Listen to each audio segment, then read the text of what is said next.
Hey guys, welcome back to my channel और अंग्रेज़ है इश्क। और आप सभी से रिक्वेस्ट है कि पिछले कुछ दिनों से स्टोरी इसलिए नहीं आ पाई थी क्योंकि मैं थोड़ा सा बिज़ी थी, थोड़ा नहीं बहुत ज़्यादा बिज़ी थी, टाइम ही नहीं मिल पा रहा था मुझे। बट अभी मेरी न्यू स्टोरी बहुत अब आज से आ ही जाएगी आप लोगों के पास। तो थैंक यू सो मच आप लोगों के सपोर्ट के लिए। तो मेरी न्यू स्टोरी आप लोगों तक आने वाली है, उसके लिए ग्रेटफुल हूँ मैं। तो आप लोग मेरी स्टोरी को और प्यार दीजिए और जितना सपोर्ट दिया उसके लिए थैंक यू। तो स्टार्ट करते हैं हमारी न्यू जीएल स्टोरी। हमारी जीएल स्टोरी का न्यू जो पार्ट है इंट्रोडक्शन के साथ स्टार्ट करते हैं, जिसका नाम है कैसी ये इश्क की दीवानगी। इंट्रोडक्शन से स्टार्ट करते हैं। तो हमारी जो स्टोरी उसकी जो मेन कैरेक्टर है फर्स्ट वाली, उसका यहाँ पर नाम है, एक फेमस बिजनेस टाइकून है वो, कपूर इंडस्ट्री की और ओनर है वो। ये हमारे पंजाब के चंडीगढ़ से बिलोंग करती है, जो बहुत ही ज़्यादा डैशिंग है, ब्यूटीफुल है, बोल सकते हैं अट्रैक्टिव पर्सन है, क्योंकि ये बिजनेसमैन की बेटी है। और बिज़नेस के मामले में इनसे आगे उस शहर में कोई नहीं था। इतनी कम उम्र में इतना कुछ हासिल करना आसान नहीं था। और हमारी जो कैरेक्टर फर्स्ट है उसका नाम है रिया। रिया के लिए भी यहाँ तक आना आसान नहीं था, लेकिन इस लड़की की डायरी में इम्पॉसिबल शब्द तो था ही नहीं। कभी हर मुश्किल को पार करके खुद को दुनिया के सामने प्रूफ किया था इसने। बात करें इसके मिजाज की तो बहुत ही कूल, बिल्कुल कूल बिहेवियर था इनका। इसीलिए इनके जो ऑफिस के जितने भी वर्कर थे, ऑफिस वाले जो लोग थे, वो इनको कूल बॉस का टैग दिए थे। लेकिन इनकी लाइफ का बस एक ही उसूल था, रूल आर रूल, चाहे फिर वो खुद के लिए हो या ऑफिस एम्प्लॉयज़ के लिए।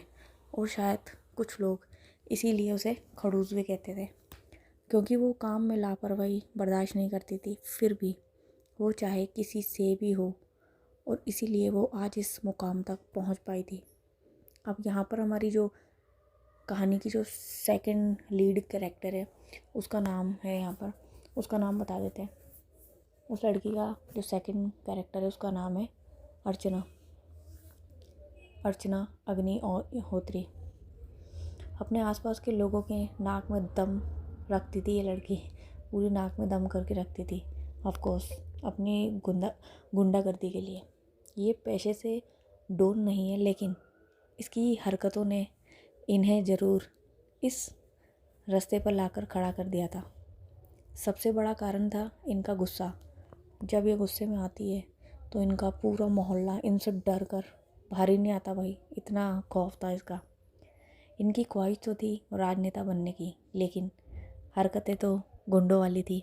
पढ़ाई में भी कुछ खास थी नहीं है। अपने कॉलेज टाइम में महामंत्री के पद पर थी, इसीलिए राजनीति का भूत इन पर कुछ ज़्यादा ही चढ़ा हुआ था। इनके परिवार वालों से भी इनका संबंध कुछ खास नहीं था। सिर्फ इनकी मम्मी परिवार वालों से छुप छुप कर कभी कभार इनका हाल चाल ले लेती थी। सो देखते हैं आग और पानी का जब मिलन होगा तो होता क्या है इस कहानी में। यहाँ पर हम देखते हैं कि यहाँ पर हम एंट्री देख लेते हैं इसी सेकंड कैरेक्टर की, अर्चना की। कहानी की शुरुआत होती है यूपी के काशी से। यहाँ पर मंत्री जी के कार्यालय में आज कुछ बहुत ज़्यादा विचार विमर्श चल रहा था। उनके पार्टी के कार्यकर्ता आपस में किसी बात पर घोर विरोध दिखाए जा रहे थे। माननीय मंत्री जी किसी गहन चिंतन में डूबे हुए थे। तभी इनके कार्यालय में दरवाज़ा होता है, वहाँ पर एंट्री होती है हमारी अर्चना की। वहाँ पर मौजूद जितने भी लोग थे सबकी नज़र दरवाजे पर टिक जाती है। मंत्री जी का चिंतन भी वहाँ से टूट जाता है, वो भी अपनी नज़रें उठाकर देख ही लेते हैं। वो एंट्री हमारी अर्चना की थी। उनकी वेशभूषा बिल्कुल किसी टिपिकल नेता की तरह थी। सफ़ेद कुर्ता पजामा पहन रखा था, ऊपर से गेरुआ कलर का गमछा और काला चश्मा। एक बार के लिए जिसकी नज़र उनकी तरफ जाती तो बस थम ही जाती। इतनी कमाल की पर्सनैलिटी थी अर्चना। वो अंदर जाती और बहुत अपने अंदाज के साथ ही वो काली चेयर पर बैठती है, पैर पे पैर रखे है, और फिर अपने दोनों हाथों को जोड़ कर बोलती है, प्रणाम मंत्री जी। मंत्री जी उसे देखकर पहले तो थोड़ा सा झिझक जाते हैं, फिर कहते हैं प्रणाम। यहाँ पर अर्चना बोलती है, हमें ऐसा काहे लग रहा है जैसा यहाँ हमारे बारे में ही बात हो रहा था। बाकी के कार्यकर्ता अपना फेस इधर उधर कर लेते हैं। अर्चना कहती है, कौनो बात नहीं महाराज, चलता है। अब जब हम इतना ज़्यादा लोकप्रिय रहूँगी तो लोग तो बातें करेंगे ही। मंत्री जी कहते, अग्निहोत्री जी, हमारी पार्टी ने आपके नाम पर बहुत विचार विमर्श किया है, और हम लोग इस निष्कर्ष जो डिसीज़न था हम सबका वो ये था कि अर्चना कहती है कि क्या? मंत्री जी कहते हैं कि आपको हम पार्टी से टिकट नहीं दे सकते। अर्चना कहती, काहे महाराज, लोगों के बीच हम इतना लोकप्रिय हैं, जनता को हमारा चेहरा पसंद है, फिर तुमको काहे चुल मच रही है।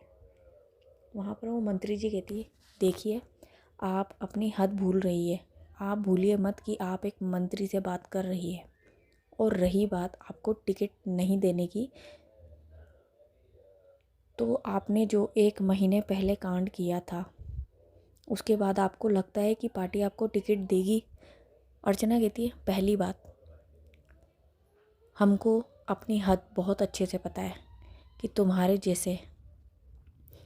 जैसे तलवे चाटने वालों से कैसे बात करनी चाहिए। और दूसरी बात, हमने तुम्हारी पार्टी के लिए क्या कुछ नहीं किया। गली गली जाकर वोट मांगा। बाबू, ऐसी बात है कि आज जो इस कुर्सी पर बैठे हो ना, वो भी हमारी वजह से ही तुमको मिली है, वरना तुम्हारा चुनाव जीत पाना तो मुश्किल था।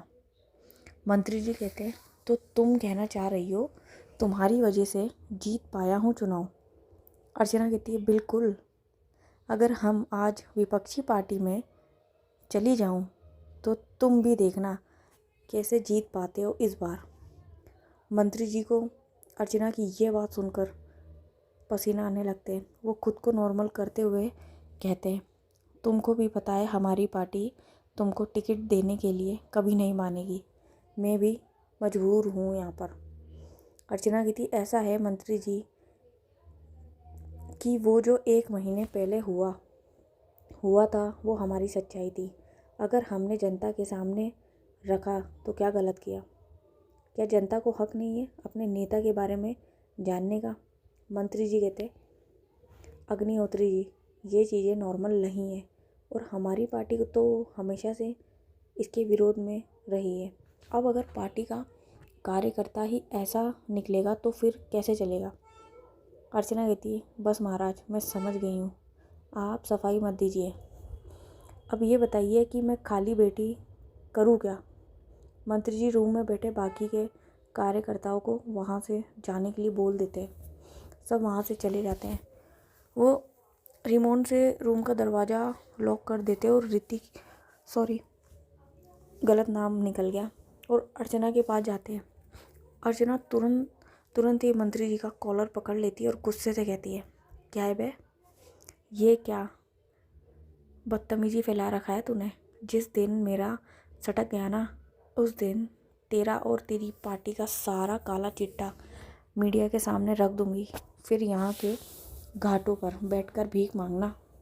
मंत्री जी भी गुस्से में आ जाते हैं, तू अपनी औकात भूल रही है, तेरा तो मैं ऐसा हाल करूँगा कि तेरी सारी अकड़ ठिकाने आ जाएगी। वहाँ पर अर्चना खींच के मंत्री के पेट में मारती है। वो अपना पेट पकड़कर बैठ जाता है। अर्चना फिर से उसके पास जाती है और उसका कॉलर पकड़कर कहती है, क्या बे, तेरे को ज़्यादा चर्बी चढ़ गई है क्या? उतारूँ तेरी मंत्रीगिरी? मेरे सामने तो ये नाटक बंद कर दे। वॉइस मंत्री के फेस के एक्सप्रेशन बिल्कुल चेंज हो जाते हैं। और वो हंसने लगता है, कहता है क्या करूँ, मज़ा आता है ना मुझे। अर्चना कहती तेरे मज़े की ऐसी की तैसी, अभी यहीं पे कर दूँगी मैं, ये बता मुझे टिकट क्यों नहीं दिया। मंत्री जी कहते हैं आशुतोष शुक्ला, देख यार ये पार्टी का फैसला था, इसीलिए मैं भी कुछ नहीं कर सकता। तूने अगर वो भाषण नहीं दिया होता तो शायद कुछ कर पाता मैं तेरे लिए, लेकिन तूने भरी सभा में वो बात कही, इसीलिए इस बात को जुटलाया भी नहीं जा सकता। अर्चना कहती है अरे ये मुझे समझ नहीं आता, इस जनता को ईमानदार और सच्चा नेता राज क्यों नहीं आता यार। इस देश में बलात्कार करने वाला विधायक बन जाता है, 50 मर्डर करने वाला मंत्री बन जाता है, लेकिन एक इंसान जो ये एक्सेप्ट किया कि वो एक समलैंगिक है, ये बात पता नहीं लोगों को क्यों नहीं हजम हो रही। आशुतोष उसे पानी का गिलास ऑफर करता है और कहता है काम डाउन। अर्चना चिढ़ते हुए कहती है तू ये इंग्लिश मेरे सामने तो बोलना मत, वरना किसी दिन खून कर दूंगी मैं तेरा। आशुतोष वहाँ पे हंसने लगता है, कहता अच्छा ठीक है, वैसे मेरे पास तेरे लिए एक ज़बरदस्त काम है, अगर तू मान जाए तो बहुत पैसा है उसमें। अर्चना कहती काम बता क्या है। आशुतोष कहता है हैदराबाद में मेरी कंपनी का कंस्ट्रक्शन का काम चल रहा है, अगर तू वहाँ की ठेकेदारी देख ले तो घर का पैसा घर में ही रह जाएगा। अर्चना कहती है 2 नंबर ही काम तो नहीं है ना बे। आशुतोष कहता है नहीं उतना नहीं है, बस थोड़ा सा है, इसलिए तो तुझे ऑफ़र कर रहा हूँ। अर्चना कहती अगर तू मेरे मासी का लड़का नहीं होता ना तो मैं तेरा खून कर देती। तुम क्यों करते हो 2 नंबर का काम। आशुतोष बोलता है यार इस ज़माने में राजा हरिश्चंद्र बनकर गुजारा नहीं हो सकता, पैसा पाने के लिए ये सब करना ही पड़ता है। अर्चना कहती चल ठीक है, मैं घर जाकर सोच कर बताऊँगी। आशुतोष कहता ठीक है, और अर्चना वहाँ से फुल एटीट्यूड दिखाते हुए निकलती है और आकर अपनी कार में बैठ जाती है।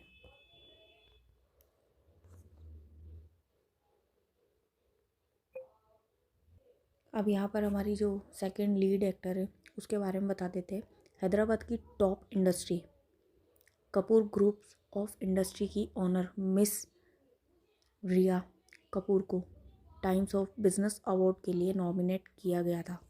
स्टेज पर एंकर कहना स्टार्ट करता है अपने तालियों की गड़गड़ाहट के साथ स्वागत कीजिए मिस रिया कपूर का, जिन्होंने बिज़नेस की दुनिया में सिर्फ कुछ सालों में ही कदम रखा है, लेकिन जितनी तेज़ी से इन्होंने कपूर ग्रुप्स ऑफ इंडस्ट्री को ऊंचाइयों पर पहुंचाया है वो काफ़ी अप्रिशिएट करने लायक है।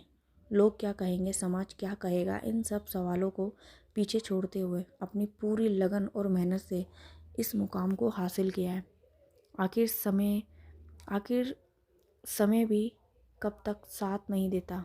गुजरते वक्त के साथ मिस रिया को कामयाबी मिलने लगी है और उनका तजुर्बा भी बढ़ा है, और फिर क्या ये हैदराबाद की टॉप बिजनेस इंडस्ट्री की लिस्ट में सबसे ऊपर शुमार हो गई। सो प्लीज़ वेलकम मिस रिया कपूर।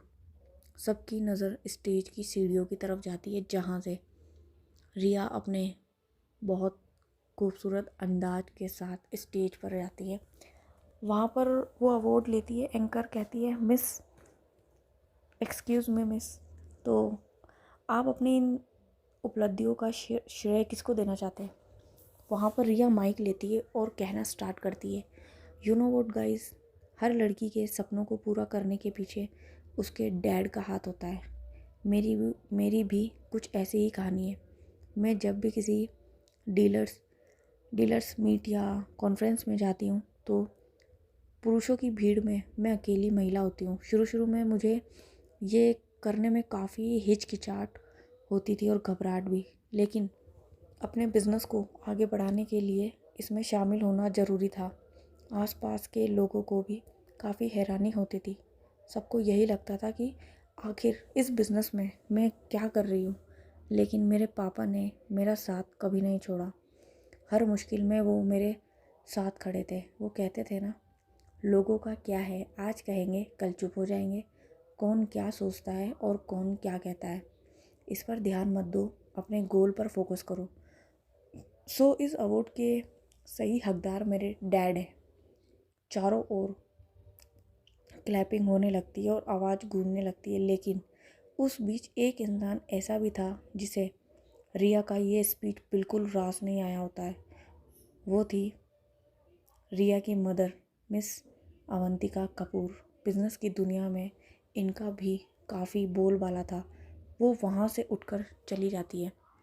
चलिए फिर से अपन चलते एक बार फिर महादेव की नगरी काशी में। यहाँ हमारी अर्चना मैडम बनारस के घाट पर बैठी चाय की चुस्की ले रही थी, साथ ही साथ राजनीति पर बहस कर रही थी। उनके आसपास उनके 2-4 चमचे भी उनकी सेवा में मौजूद थे। एक चाय की चुस्की लेकर अर्चना कहती है, कुछ भी कहो गुरु, लेकिन हमरे बनारस की चाय का बात ही कुछ और है।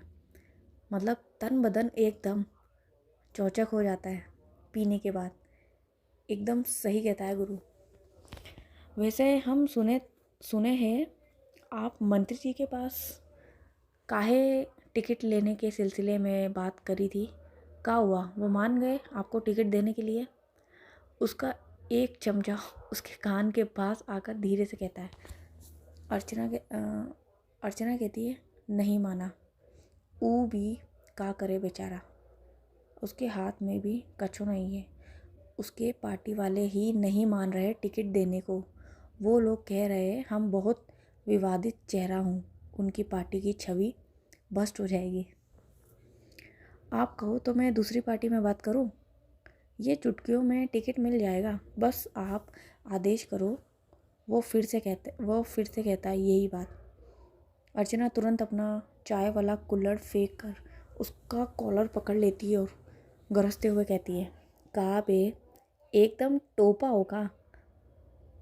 तुमका हम बाकी नेताओं की तरह लगती हूँ जो एक पार्टी को छोड़कर दूसरी पार्टी में चले जाता है अपनी सुविधा के लिए। हम नमक हराम ना ही हो। वो कांपने लगता है, कहता है, माफ़ कर दो महाराज, गलती हो गई, अब ऐसा कभी नहीं बोलूँगा। अर्चना उसे छोड़ देती है। कुछ देर तक वहाँ पर सिर्फ सन्नाटा था, कोई कुछ नहीं बोल रहा था। फिर अर्चना उनसे पूछती है, वैसे एक तो बात पूछनी थी तुम सबसे। सब एक साथ कहते हैं, हाँ पूछो, क्या पूछना है?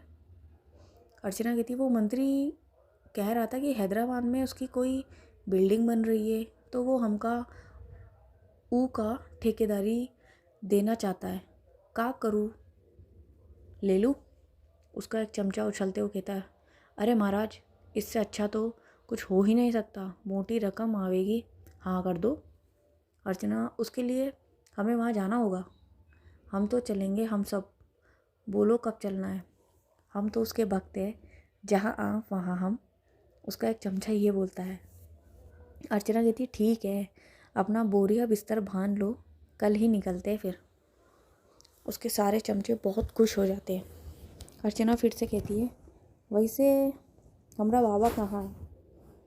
वो लोग बताते हैं कि उसको पार्किंग में खड़ा करके रखा है हमने। दरअसल ये जो बाबा नाम था, ये अर्चना की बुलेट का नाम था। बाइक को बुलाती थी वो। अर्चना उनमें से एक को पीछे बिठा लेती है, कहती है, चलो अंतिम बार अपनी जो माता राम के दर्शन करके आऊँ।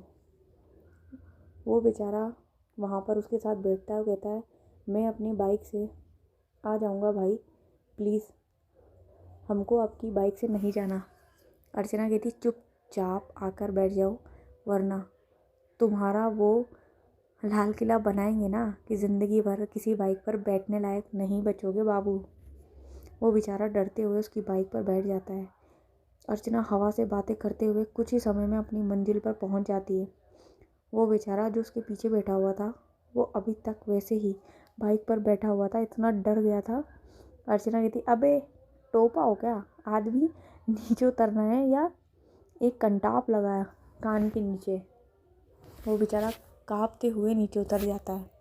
अर्चना जैसे ही दरवाजे पर पहुंचती है, वहाँ पहले से उसका छोटा भाई दरवाजे पे खड़ा था। अर्चना कहती है, देखा पिंटुआ, हमारा स्वागत के लिए पहले से ही लोग दरवाजे पर खड़े हैं। पिंटू कहता, हाँ भाई देख रहा हूँ, आपकी बात ही कुछ ऐसी है। जस्ट स्टॉप, आप अंदर नहीं जा सकती, यहीं से उल्टे पांव वापस चली जाइए। अर्चना का छोटा भाई उल्टे मुंह जवाब देता है।